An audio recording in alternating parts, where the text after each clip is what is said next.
Da mesma forma nós, quando éramos menores, estávamos debaixo de uma cisterna que nos escravizava aos princípios básicos desse mundo. Aí o 4 entra onde eu quero.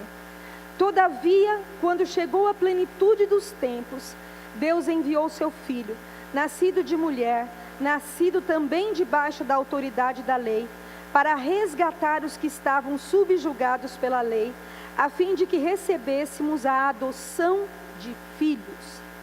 E porque sois filhos, Deus enviou o Espírito de seu Filho para habitar em vossos corações, e Ele clama, Abba, Pai.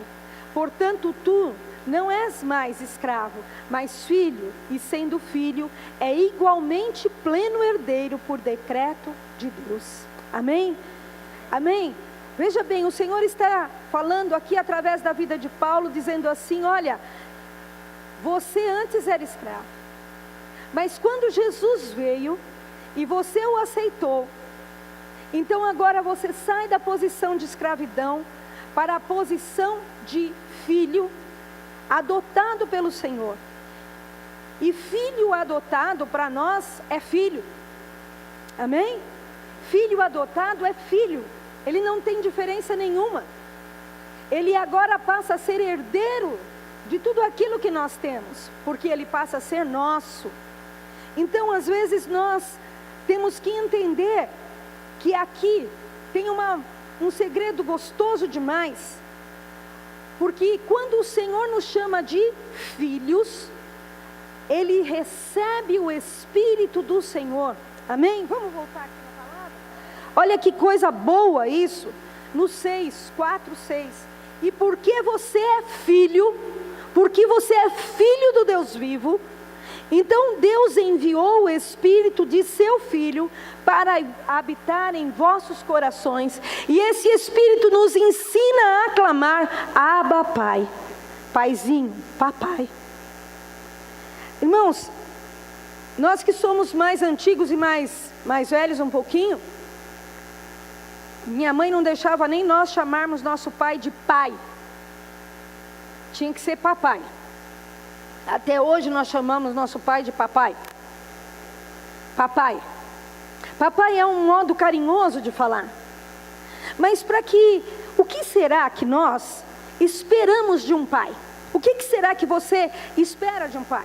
Quando nós fazemos cura interior, nós dizemos que muitas vezes nós não conseguimos ver Deus como pai por causa do nosso pai aqui na terra. Alguns de nós não teve pai. Alguns de nós teve pai excessivamente rígido. Então você começa a ver Deus com rigidez. Hoje o Almir pregava lá em Mongaguá e ele dizia assim, que ele foi criado dentro da igreja, ele nasceu dentro de uma igreja. E todas as leis da igreja fizeram ele ser muito duro. Porque a avó dele se referia a ele dizendo assim, se você errar, olha que Deus vai te castigar. A minha mãe também fazia isso comigo. se você errar, Deus vai te castigar. Mas Deus, Ele é assim? O que você espera de um pai? O que você, dentro da cabeça, pensa ser um pai? Porque veja só, quando nós falamos de paternidade, nós precisamos ter dentro de nós quem é o pai que nós queremos ter. Quem é o pai que é aquele com quem eu vou dividir a minha vida? Então veja só, o que é que eu espero de um pai? O Senhor nosso Deus é um pai amoroso. Em 1 João 4,8 diz que Deus é amor. Ele não tem amor, e acho que isso nós estamos cansados de ouvir, principalmente os jovens a falar. Principalmente o povo do louvor, quando prega, diz, Deus não é amor. Deus não tem amor, Ele é amor. Ele é todo amor. Nós somos assim tão sentimentais, porque nós somos formados pelo Senhor, que é todo amor. Por isso nosso coração em todo tempo busca o Senhor. Como é gostoso quando nós ouvimos a voz do Senhor, quando Ele nos dá uma palavra, quando Ele nos busca.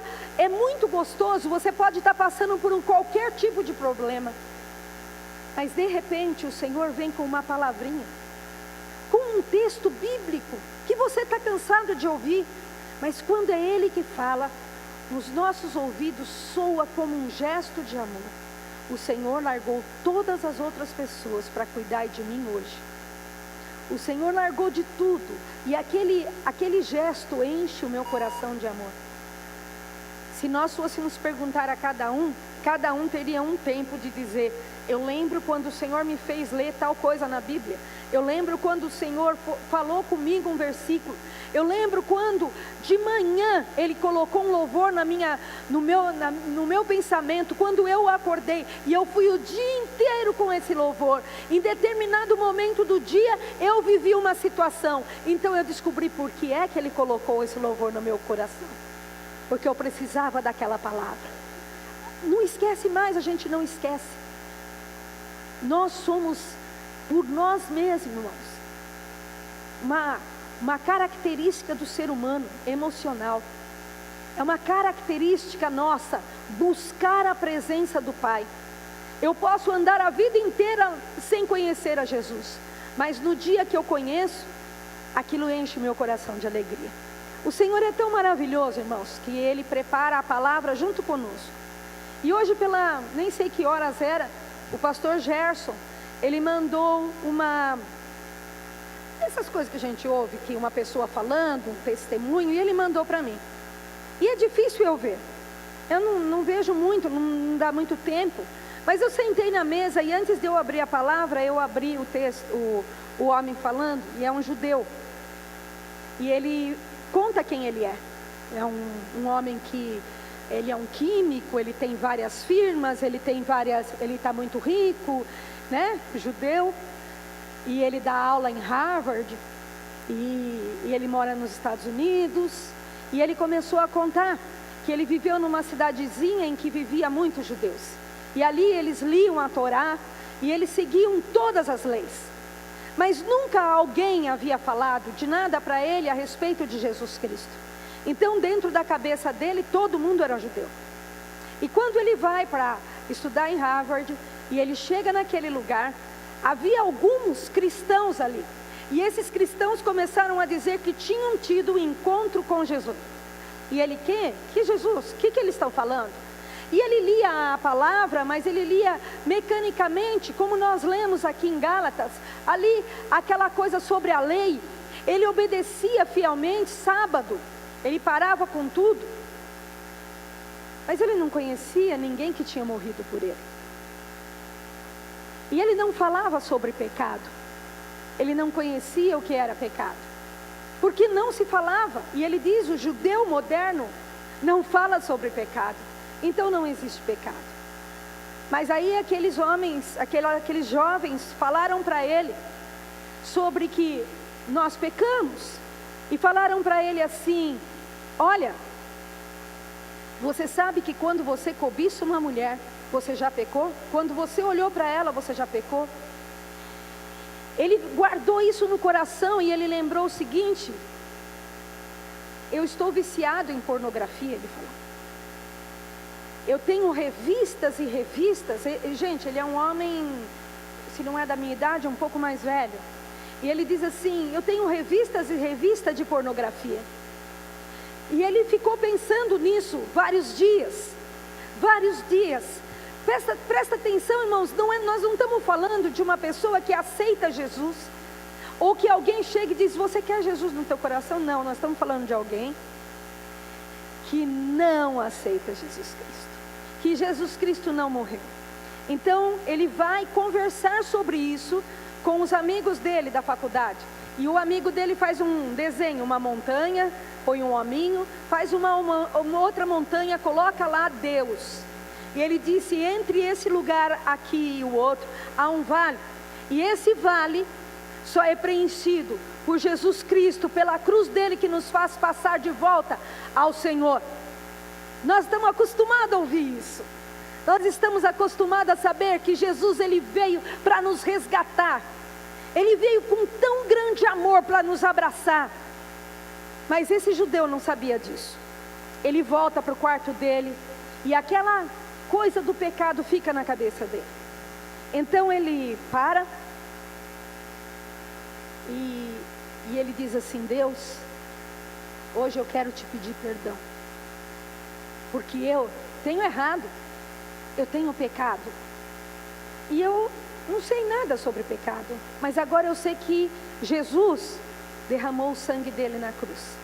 Então, irmãos, nesse momento, entra uma figura no quarto dele, entra um homem, e esse homem enche o lugar de amor, enche esse lugar de amor, e ele disse: esse era Jesus. Daquele momento em diante, ele não mais consegue deixar esse Jesus. Jesus vai no quarto dele, e ele tem um encontro, e quando ele chega na casa dele, ele vai falar de Jesus para a família. Vocês sabem o que acontece? Ele não tem mais contato com a família, e passa anos sem contato com a família. E quando a filha dele estava com 15 anos, a mãe dele e o pai dele vão visitá-lo. Nunca mais eles tinham tido contato. Vão visitá-lo. E a mãe dele, com quem ele havia conversado sobre a Bíblia, conversa com a filha. Ela vai embora, liga para ele e diz assim: eu conversei com a sua filha e eu fiquei boba de ver como a menina sabe de Deus, como ela fala de Deus. E aí ele fala de Jesus de novo para a mãe. E a mãe diz assim: então vamos deixar assim. Tipo assim, nós voltamos à amizade agora, vamos ficar quieto. Passado 2 semanas, essa mulher com 77 anos disse: eu tive uma experiência com esse Jesus. Eu comecei a ler a Bíblia, e eu comecei a me apaixonar pela palavra, e agora esse Jesus falou comigo. Irmãos, talvez alguns de vocês não saibam o que é isso, mas eu na hora comecei a chorar. Porque é muito difícil um homem judeu, uma pessoa judia aceitar Jesus Cristo. Há grupos de missionários que oram e trabalham só para que eles aceitem a Jesus. Porque eles têm um Deus que a vida inteira cuidou deles, um Deus por quem eles têm respeito, um Deus que eles fazem tudo o que a lei fala, mas eles não têm um Deus que é Pai, e por amor a cada um de nós, deu o seu único filho para morrer. Ele não tem, eles não sabem o que é Pai, e talvez nós não saibamos também, e o Senhor está dando a chance nesse mês, de nós sabermos quem é Deus, não só o Criador, não só aquele que opera, mas o Deus que é Pai. Eu pus aqui, o que é que eu espero de um pai? Eu espero um pai amoroso, eu espero um pai justo, porque o Senhor é justiça, está lá no Salmo 11, 7. O nosso pai, o pai que é pai, ele dá a direção ao filho, e eu quero lembrar que Deus se sentava com Adão, toda a tarde, para dizer para Adão o que é que ele devia fazer. E o nosso Deus não mudou, Ele é imutável, aleluia. Então Ele tem condição de nos visitar todos os dias e dizer o que é que nós temos que fazer. Nós acabamos com o jejum de Daniel, e eu disse assim: olha, a coisa que eu mais aprendi em Daniel. Irmãos, eu fui por muitos anos professora de criança. Eu fui professora de criança desde dos 12 anos praticamente. E uma coisa que eu sei muito bem é fazer Daniel ficar na cova dos leões. Eu posso pintar o leão de qualquer cor. Uma coisa que eu sei é fazer Daniel comer verdura. Porque todas essas coisas, todas as professoras sabem demais. Mas irmãos, uma coisa que eu aprendi nesse jejum é que Daniel não esperava milagre. Ele vivia o sobrenatural, e os milagres aconteciam na vida dele. Amém? Sabe o que eu vejo? Eu vejo um grupo de louvor, uns jovens aqui que querem viver um sobrenatural do Senhor. Até o jeito deles falarem mudou. Até o jeito deles orarem. Eles vão prontos para que você seja curado. Agora só resta saber, vai ficar só neles ou nós também vamos mudar de plataforma? Porque parece que na segunda-feira tem oração. E todo mundo que vem na oração também está galgando um outro ponto com o Senhor. Está subindo de nível. Resta saber aqui o que você vai fazer. Porque a maioria de nós está buscando o Senhor só no domingo. É muito pouco essa comunhão com Deus só de domingo. É muito pouco, irmãos. É pouco. Eu quero dizer para você que de segunda-feira tem oração. Você não pode vir de segunda-feira. Terça-feira tem célula lá no tanque. Vai lá. Vai lá. É um poder de Deus, nós estamos lá. O tanque, ele vai se tornar tanque de Siloé. Todo mundo que chegar lá vai ser curado em nome de Jesus. E isso está profetizado há muito tempo na nossa vida. Desde o dia, fui eu mesmo, eu aqui. De sapato novo hoje, ninguém falou nem tirou foto, mas eu estou de sapato. Eu profetizei, fui eu que escolhi essa célula para mim. Porque eu disse, nós vamos mudar esse lugar. E eu não perdi, sabe, irmãos, eu não perdi a esperança de que aquele lugar seja um lugar abençoado por Deus. Não seja mais conhecido só porque tem um monte de bares, porque tem um monte de droga. Eu nem quero saber disso. Eu quero saber que a pessoa chegue lá e saiba que vai ser curada, porque o nosso Deus impera naquele lugar. Como Ele vai fazer, eu nem sei. Ah, mas de terça-feira também tem a cada 15 dias, na casa do Ricardo, também tem célula. É aqui no centro, você não pode ir até o tanque, mas você pode vir aqui no centro. Ah, mas de quarta-feira também tem culto aqui. De quinta-feira tem as mulheres reunindo. De sexta-feira tem o culto. Aqui também, que é o Abel e a Adriana que dirigem. Agora eu vou perguntar para você. O que você está fazendo só ficando de domingo? Como é que você vai subir de nível só vindo de domingo? Não, irmão, está muito pouco. Está muito pouco, sabe por quê? Porque Deus está movendo as águas. Deus está fazendo maravilhas. Deus está curando, restaurando. Ele está trazendo algo novo para nós. Se nós ficarmos parados, irmãos, nós vamos só olhar passar. Só ver. Eu gosto de lembrar que no meio de Jesus tinha uma multidão. Mas só os apóstolos podiam tocá-lo, conversar com ele. Ele entrava dentro da sala, passava por parede, e só eles estavam ali na comunhão. Só eles estavam tomando a ceia com o Senhor. Eu quero fazer parte dos discípulos dele, que entravam e ficavam com ele na sala. Amém? E você tem que saber o que é que você quer, porque o Senhor está dando uma direção. O Senhor está dizendo, toma uma direção. Toma.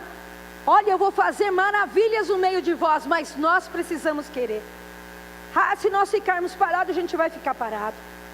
O Senhor, Ele é o Deus Todo-Poderoso, Ele é o Pai que te protege. Ele te protege em todo o tempo.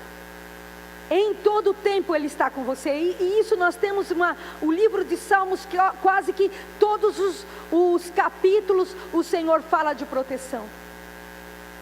Sabe, irmãos, o nosso Deus, Ele nos traz segurança. Segurança de nós estarmos com Ele, segurança de saber que o Senhor é o nosso Deus. Ele vai à frente guerrear por nós. É aquela coisa de ansiedade, de medo, não existe quando nós temos segurança no Senhor. Em 1 Coríntios 6,12, o Senhor faz uma coisa que é trabalho de Pai. Ele nos dá limites. O Senhor não é um Deus que permite que a gente faça o que a gente quiser.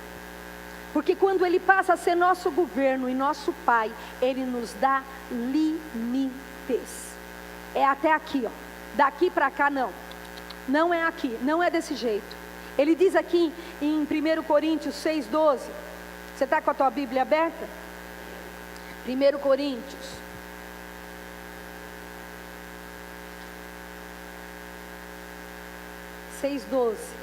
Diz assim: todas as coisas me são permitidas, todas as coisas me são lícitas, todas as coisas me são permitidas, mas nem todas são saudáveis.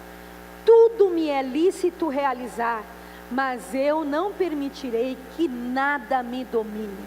Amém? Sabe, irmãos, eu costumo perguntar o seguinte: Um ex-alcoólatra pode comer bombom com licor dentro? Todas as coisas me são lícitas, mas nem tudo me convém. Quando um alcoólatra come um bombom com licor dentro, o próximo passo é ele voltar a beber cerveja, e o terceiro passo a tomar pinga. Por quê? Porque ele não pode. Todas as coisas me são lícitas, mas nem todas me convêm. Você conhece o seu próprio corpo? Você conhece quem você é? E você conhece a vontade de Deus para a tua vida? Boa, perfeita e agradável? Então eu preciso saber até onde eu vou. Não é o pastor. Quantas vezes eu vejo a pessoa dizer assim: nossa, olha a pastora aí. Quantas vezes eu vejo uma pessoa dizer assim: não, mas o pastor vai vir, então não faça isso. Nós não somos Deus, irmãos.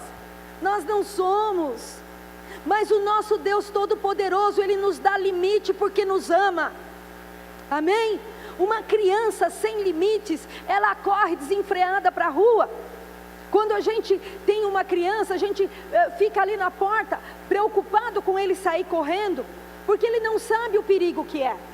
Mas a partir do momento que essa criança começa a crescer, eu também ensino ele que aquela rua é perigosa, e ele vai parar ali. Então vamos dizer que os porteiros aqui da igreja, eles são um limite para a criança não sair correndo. Mas agora, quando nós estamos crescidos, nós temos que entender que o Senhor, Ele coloca limites porque nos ama. Ele coloca limites. E muitas vezes, quando, vamos voltar lá, que a minha mãe dizia: ó, não faça isso que Deus vai te castigar. Não, Deus não castiga, Deus coloca limites. E quando o Yuri disse que o Senhor colocou Abraão à prova, quando o Senhor nos coloca à prova, é para que a gente seja aprovada. Ele fica olhando, esperando que a gente seja aprovado. E cada vez que a gente é aprovado, o Senhor nos enche de presentes. Amém? O Senhor nos enche, o Senhor nos dá. É como com criança.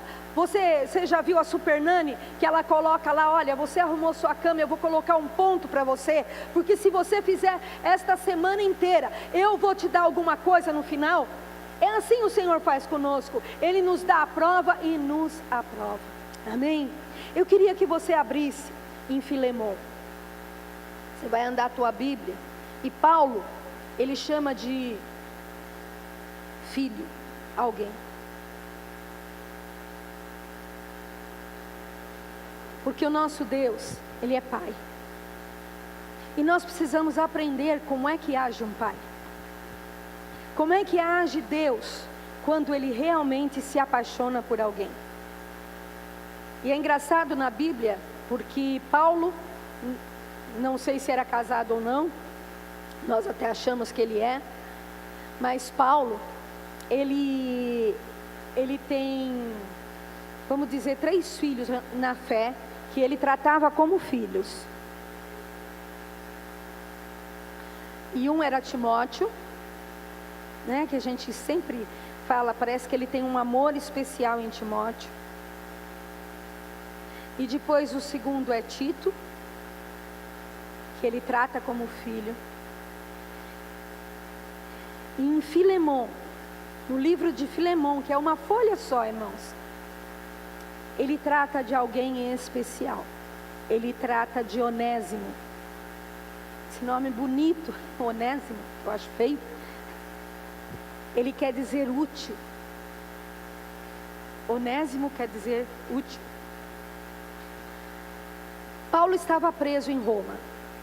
E nessa prisão ele conhece um homem preso também. Um homem que havia fugido do seu senhor. Ele era escravo e havia fugido do seu senhor. E agora ele estava ali. E Paulo fala do Senhor para Onésimo. E ele começa a andar com Onésimo. E ele começa a ensinar Onésimo. Então eu quero chamar a atenção sua para 2 coisas. O Senhor nos deu paternidade esse mês, para que a gente aprenda primeiro a ser filho. O filho, ele tem liberdade na casa do Pai. Ele tem liberdade de falar com o Pai qualquer assunto. Ele espera a direção do Pai. Quando acontece um problema, ele vai correndo para o Pai, porque ele é o porto seguro.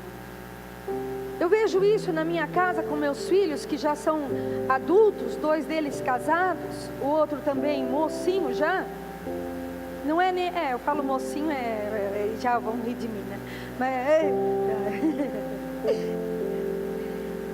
jovem. Mas eu vejo por mim, pelos meus irmãos, que qualquer problema nós corríamos para o meu pai. A gente chamava o meu pai de MacGyver, ele sabia fazer tudo. Quebrava o cano, meu Deus do céu, se o meu pai estivesse aqui, dentro da minha cabeça, eu já falei isso aqui, ele sabia tudo. Quantos de vocês já pensaram nisso?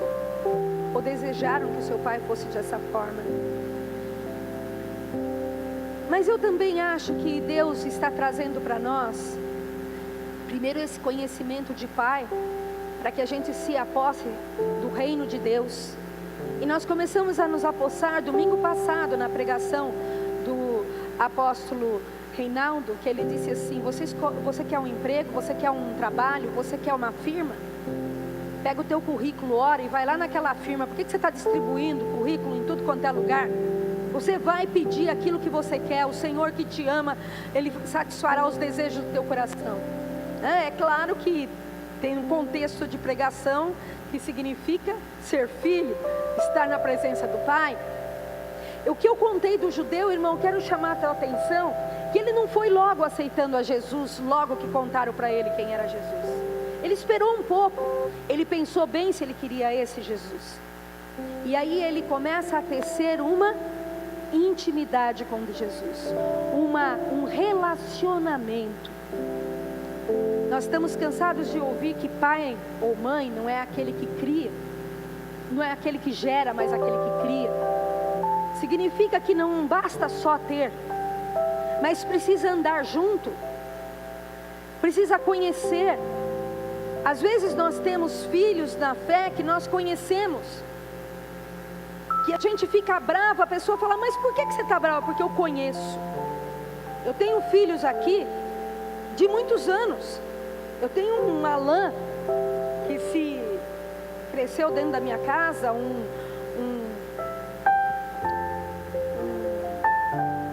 Ariel, caramba, fugiu o nome dele. Um Yuri, que é sobrinho filho, que são assim bem pequenos. Então eu fui conhecendo, fui crescendo, fui conhecendo. O Senhor é assim conosco. Precisa de intimidade, a gente precisa andar com Ele. Mas eu vou falar outra coisa que o Senhor está me chamando a atenção para esse mês de paternidade. O que é que nós estamos gerando? De quem é que nós estamos cuidando? E nós cristãos, precisamos cuidar de alguém. Porque faz bem não só para a pessoa que estamos cuidando, mas para nós mesmos. Ovelha gera ovelha, amém? Mas nós temos que aprender a cuidar. Nós precisamos parar de achar que é só um trabalho do pastor.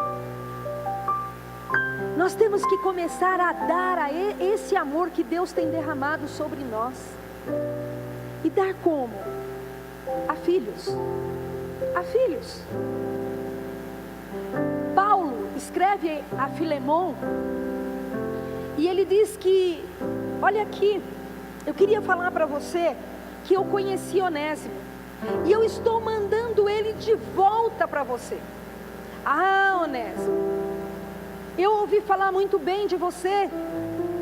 Eu ouvi falar que você está preso nas mãos do Senhor, que você tem falado muito bem do Senhor, que você tem andado com Ele. Eu falei: Onésimo, né? Não, eu ouvi dizer. Então eu estou mandando para você novamente.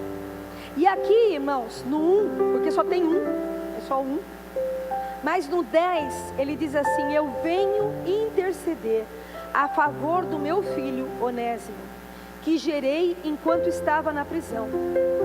Ele no passado te foi útil, entretanto agora é útil tanto a ti quanto a mim. Eu o envio de volta a ti como se estivesse enviando meu próprio coração. Quando nós temos um filho, seja ele por nós termos gerado no ventre, ou porque nós geramos em amor, nós temos que cuidar dele. Quando Paulo fala aqui, eu fico pensando quanto tempo ele andou com Onésimo, para ele pegar um escravo, e agora dizer, olha, você cuidar de Onésimo é como se estivesse cuidando de mim. Que confiança tinha Paulo neste homem. Ele realmente foi um pai de Onésimo.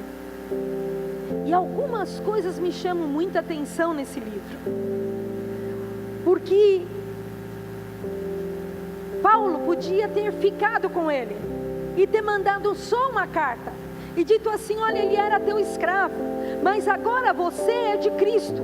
E ele, agora ele se converteu, deixa ele junto comigo. Deixa ele ficar junto comigo. Porque ele vai me ser útil, não é o que ele fala aqui? Ele é útil para você e para mim também. Amém? Mas ele dá aquilo que ele gostaria que ficasse com ele, ele dá para o outro. Eu gostaria muito que Onésimo ficasse comigo, mas eu estou enviando ele de volta para você. Uma das coisas que pai faz é semear aquilo que ele tem de melhor. Amém? Semear aquilo que ele tem de melhor. Sabe, irmãos, quando nós temos filhos homens, e eu sou cheia deles, quando aparece alguém e enche os olhos dos nossos filhos de alegria, e a gente fica olhando pensando, meu Deus, será que ela vai ser minha filha? Ou será que ela vai levar embora o meu filho? Porque em geral as noras vão sempre mais do lado das mães, e a gente fica assim sentindo, está levando embora o nosso filho. Eu sou uma privilegiada, ninguém levou embora ninguém, está tudo comigo. Glória a Deus.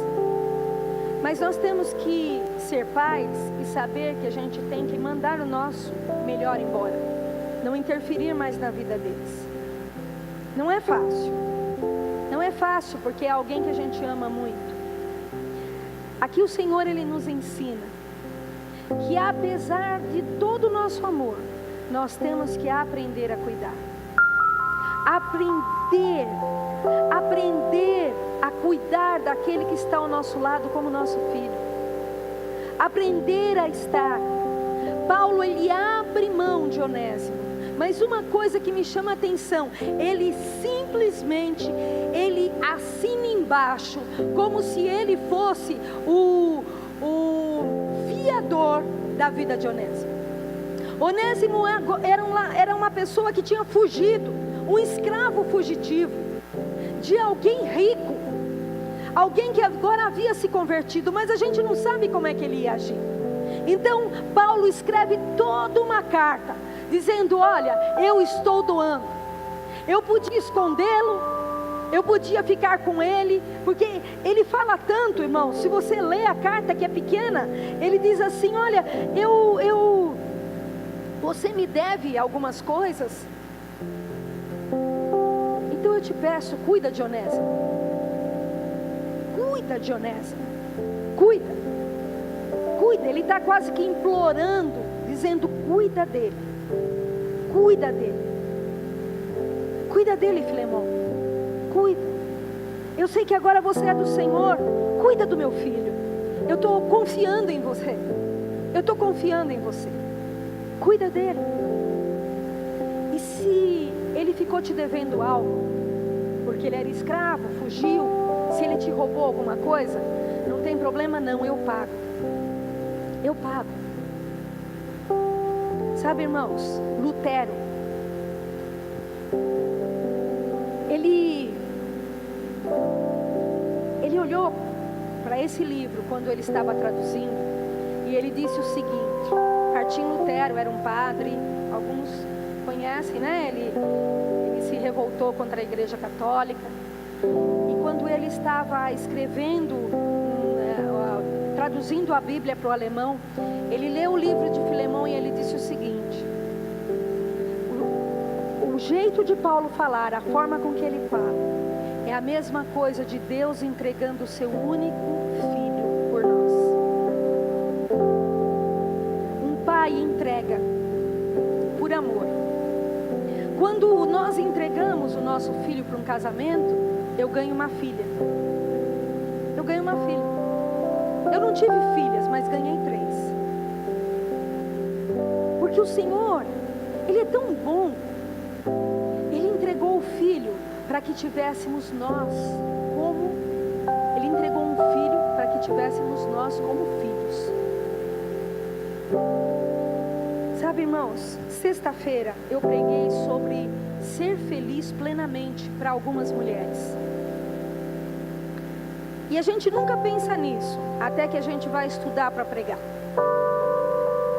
E às vezes nós colocamos a nossa felicidade na mão do nosso marido ou de uma pessoa do sexo oposto. Que responsabilidade! Eu vou casar com o príncipe encantado e ele vai vir a cavalo.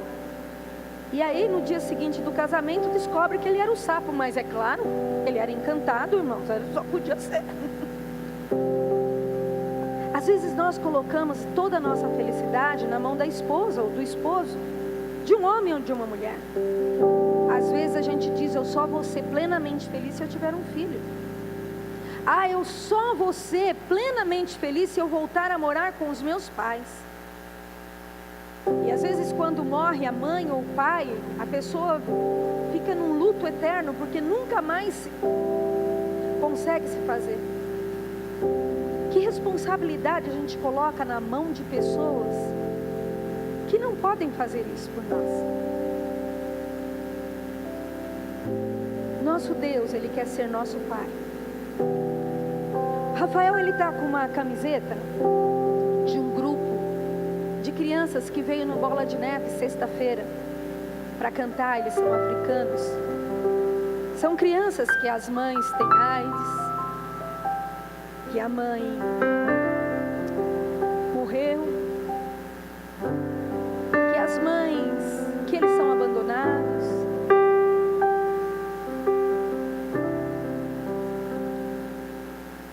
Mas que sabem subir num palco e cantar a alegria do Senhor. E eles estão fazendo isso pelo Brasil inteiro e pelo mundo inteiro. Eles falam inglês, estão cantando, eles cantam em inglês. E quando eles cantam, a emoção deles em falar de Deus é a mesma de qualquer um de nós quando estamos cantando, e em alguns casos até maiores. Porque a alegria deles não vem. A mãe deles continua com AIDS, né? Tem uma criança que o Rafael foi contar para mim, começou a chorar, que foi esquecida no ônibus. Mas ela está lá, cantando com a mesma alegria. A mesma alegria. Porque a alegria dela não vem de homens, não está depositada na mão de homens. O Senhor escolheu paternidade, porque com certeza nós não sabemos o que é ser pai. E nós não sabemos o que é ser filho. E o Senhor quer nos alegrar, dizendo: ei, eu estou num outro plano, gente, olha, eu estou chamando vocês para andar em outro nível. O nível de eu ser pai e vocês serem filhos. O nível de eu mandar vocês e vocês irem, eis-me aqui, Senhor, que é para colocar a mão e a pessoa ser curada. De eu orar e a pessoa ressuscitar. Ou não. Ou não. Eu fui orar por uma pessoa que eu amo muito, que estava com câncer. E eu o abracei naquela hora e orei. E o Senhor, na mesma hora, eu comecei a chorar, porque o Senhor falava para mim: não estou eu vendo ela? Você acha que eu não estou vendo ela? E eu disse para ela: sinto muito de orar por você. Eu não sei se eu tenho que orar por cura. E ela começou a chorar junto comigo, e nós duas abraçadas, ela disse assim: eu sei o Deus que eu tenho crido, eu sei que Ele é meu Pai. E eu disse para ela: tanto faz você estar aqui como estar lá, para Deus é a mesma coisa, é filha. Para Deus tanto fazia ela estar aqui, como estar lá com o Senhor, é a mesma coisa. Para nós não é, porque a gente sente saudade, a gente sente falta. Mas está na hora de a gente começar a olhar e saber que Deus é Pai. Ele vai vir em meu socorro. Ele é aquele que me guia. Ele é aquele que me leva. E Ele é aquele que me faz feliz. Aleluia! Ele me cura. Eu estava contando para as mulheres. Olha, eu passei um momento difícil. Eu chorei muito. Até o dia que Deus me falou um versículo. Nossa, um versículo desconhecido, irmãos. Mas tão desconhecido. Ele disse: tua guerra não é contra carne nem sangue. Vocês conhecem esse versículo? Nossa, quantas vezes eu não falei? Quantas vezes eu não preguei sobre batalha espiritual e falei esse versículo? Mas o dia que o Senhor falou comigo, pela manhã, não precisou ele ir até o fim do versículo, e eu já estava curada. E eu estava de volta na alegria do Senhor, e dizendo: ela é a minha força. O Senhor quer nos ver felizes, alegres e filhos. Nós não somos adotados de qualquer forma. Nós somos adotados para sermos um com Ele. Nós somos adotados para termos o Espírito Santo do Senhor. E assim como aquelas crianças, naquele coral. Sabe, criança é tudo de bom. Não importa. Não importa. Olha, a minha mãe está lá na África com AIDS, morrendo de AIDS, mas eu estou aqui, me alegrando no Senhor. Sabe por quê? Porque ela já conheceu o Senhor, e tanto faz se o Senhor vai curar, como se o Senhor vai levá-la. Ele continua sendo o meu Pai, que cuida de mim. Com certeza a maioria deles é órfã, mas eles sabem aquele versículo, que quem nos gerou foi o Senhor. Eu já fui gerada lá em amor. Antes mesmo do meu pai e minha mãe se relacionarem, o Senhor já me conhecia. Ele já me chamava pelo nome. Ele já me conhecia e Ele foi que me formou desse jeitinho que eu sou. Ele é Pai. Ele é o nosso Pai. Foi o Senhor. Sabe, é engano nosso pensar que nós fomos formados porque meu pai resolveu se relacionar com a minha mãe. Não, você foi escolhido muito antes disso. Muito antes disso o Senhor te escolheu. E Ele está louco para que você corra para os braços dele, chamando: Abba Pai, Paizinho, como eu te quero, Paizinho, como eu quero mudar essa situação, esse sentimento, esse relacionamento. Mas eu vou te dizer,